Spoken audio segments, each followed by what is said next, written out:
Skrivnost božične noči nas spominja na neizmerno božjo ljubezen. Naš Bog je v Jezusu, otroku, postal najmanjši, da bi ga lahko vsi sprejeli v svoje življenje. Marija in Jožef nista našla prenočišča v mestu, a ne zaradi tega, ker ne bi bilo prostora, ampak zato, ker so jo ljudje videli na osličku in so rekli, to so revni, ti nimajo denarja. Bomo prenočišče raje zadržali in ga dali bogatejšim. Našla pa sta ga med najbolj ubogimi tistega časa, to so bili pastirji. Niti čreda ni bila njihova, imeli so samo votlino, v kateri so vsi skupaj se živalmi stiskali. In pastirji so se umaknili tudi iz votline samo, da je bil prostor za Boga. Istočasno se je na betlehemskih poljanah odvijala naslednja zgodba. Poznate srako? Vsa gost jo ima, da mu prinaša novice. Nekega dne se je drla bolj kot ponavadi. Novica, novica, izredna novica. Priskakljali so zajčki in našpičili svoje dolga ušesa. Medved je pribrundal in ob njem so pribrenčale čebele. Tudi one so hotele slišati novico. Srne so plaho pristopicale in se ozirale, če niso morda preblizu volka. Ta pa je ob lisici napeto vlekel na ušesa, kaj bo novega. Sploh pa na takem zborovanju nasilje se ne spodobi in je strogo prepovedano. Še ribice so pomolile glavico iz potoka in vrabčki so posedli na najbližjo vejo. Sraka pa se je drla in drla, novica, novica, izredna novica. Drla se je in drla, dokler niso prišle prav vse živali. Še osel in volk, ki jo nihče ni maral, sta se približala. Sraka se je važno prestopila na veji, se odkašljala in dejala, torej, jutri pride v naš gost kralj. Kralj? Da, kralj, lev se je oglasil. Slovesno ga moramo sprejeti. Jaz, ki sem kralj živali, pa ga bom v imenu vseh pozdravil. Morda bi bilo bolje, da ga pozdravim jaz, je rekla lisica. Zvita sem in besede mi hitro tečejo. Ti bi lahko smešil sebe in vse nas. Če hočemo kralju izkazati čast, ga mora sprejeti najvišja oseba, to sem jaz, je rekla žirafa. Ne bodite smešni, kralj bo utrujen in bo potreboval nekoga, ki bi ga zabaval. Jaz bom to storila, je rekla opica. Ne, mi ga bomo sprejeli z lepo pesmijo, so rekli ptički. Mi mu bomo darovali med, gotovo bo lačen, so brenčale čebele. Upili so eden čez drugega, nihče ni hotel popustiti, samo vol in osel sta molčala. Gotovo bi se prepirali še vso noč in ves dan, če ne bi od nekod pritekla sinička in prosila, pomagajte, pomagajte. Lev je zapovedal tišino in sinička je povedala. V revni votlini se je rodil ljubek dojenček, pa ni nikogar, ki bi ga grel. Mamica in očka potrebujeta pomoč. Jaz ne morem, kralja čakam. Jaz tudi ne. Jaz tudi ne, kaj vendar misliš? Jaz ne grejem dojenčka. So vsi po vrsti odklanjali. Osliček pa si je mislil, tako neumen sem in grdo ušesa imam.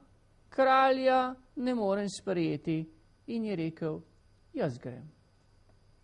Ubogi otročiček, gotovo ga zebe, je rekel vol in si mislil, preveč sem neroden in grd, da bi sprejel kralja. Dojenčka pa bi zelo rad videl. Šla sta, sinička pa ima je kazala pot.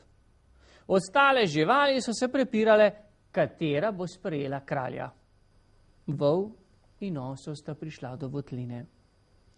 Poglej najprej ti, je rekel vol, mene se bo ustrašil, ker sem tako grd.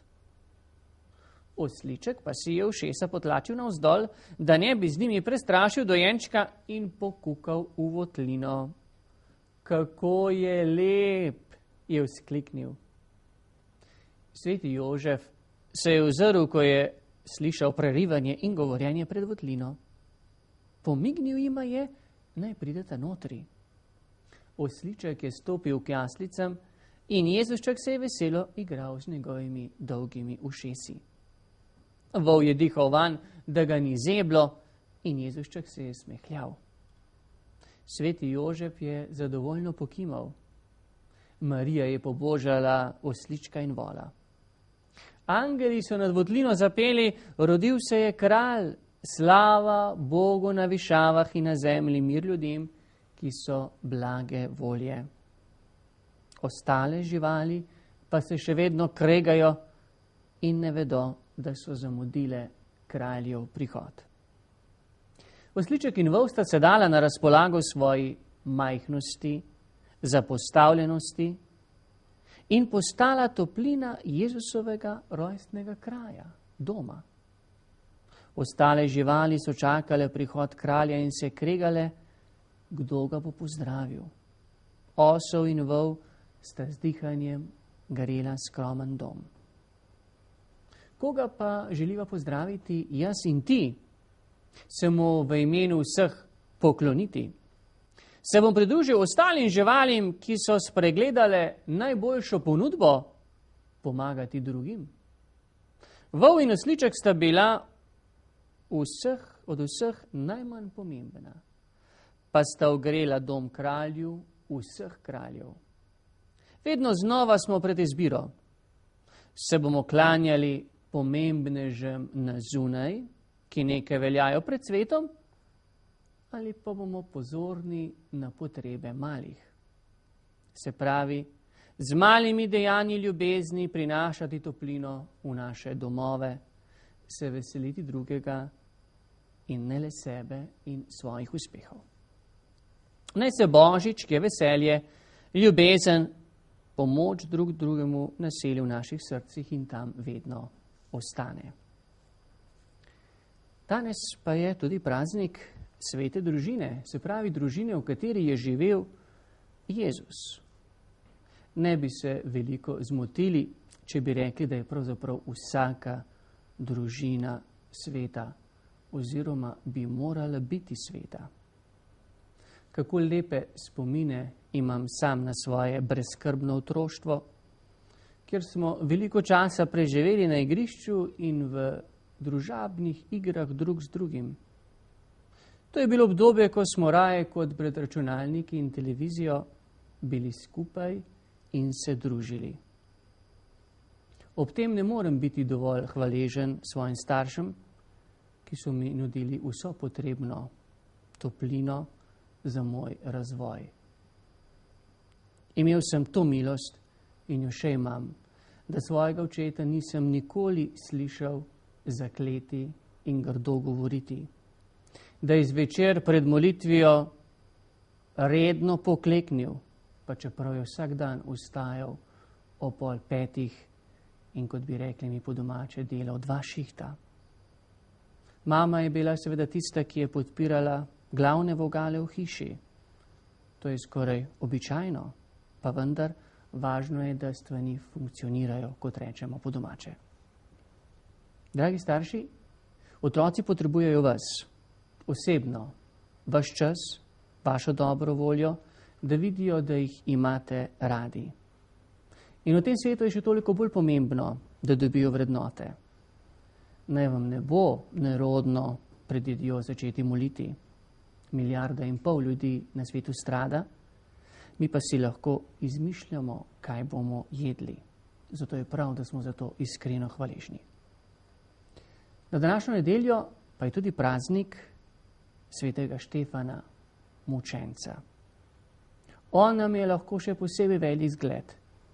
Ni se oziral na to, kaj ljudje želijo in kako bi jim ugajal, ampak je govoril samo tisto, kar je prav, in to ne glede na morebitne posledice.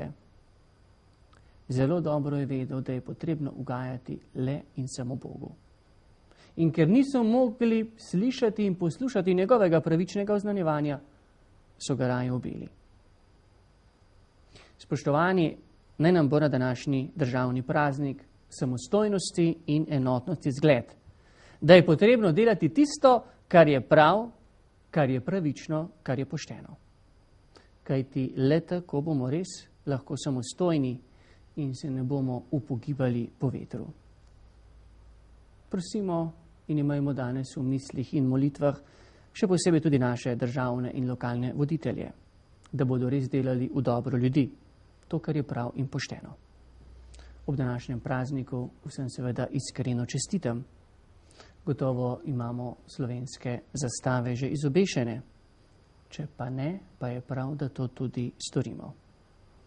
Naj vam ob koncu vsem, dragi prijatelji, izrečem res veselo božično voščilo. Poglejte, Jezus je prišel na svet za nas ljudi. Tako se je ponižal, da je postal človek.